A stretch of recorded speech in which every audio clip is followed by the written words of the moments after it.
అరటి రైతు ఆత్మహత్య అన్నది సంచలనం సృష్టిస్తోంది. నిన్నగాక మొన్ననే మొన్న ఆ మధ్యన జగన్ అరటి రైతు బాగా అన్యాయం అయిపోతున్నాడంటే, అబ్బెబ్బే! ఏం లేదు అదంతా జగన్ చెప్తున్న మాట. ఇంకోటి జగన్ టైంలో ఇదే ఇతర ఊళ్ళకి ఎగుమతి చేశాడన్నది కూడా తప్పు. అప్పట్లో అరటి రైతులు అన్యాయం అయిపోయారు. ఇప్పుడు మేమే సక్రమంగా చూసుకుంటామంటే అచ్చెన్నాయుడు చెప్పుకొచ్చారు.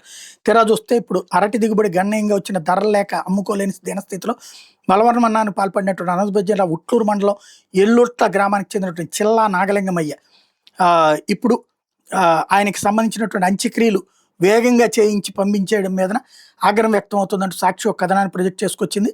ఆత్మహత్య చేసుకున్న అరటి రైతు మృతదేహాన్ని చూసేందుకు వేలాది మంది వస్తారు. నిఘా వర్గాల ద్వారా సమాచారం అందడంతో ఆత్మరక్షణ చర్యలు చేపట్టింది. దీంతో అధికారులు అనుకున్నది తడవుగా రైతు మృతదేహానికి అనంతపురం గవర్నమెంట్ హాస్పిటల్లో పోస్ట్ మార్టం నుంచి 7 గంటలకల్లా ఎల్లుట్లకు మృతదేహాన్ని పంపేందుకు ఏర్పాట్లు పూర్తి చేశారు.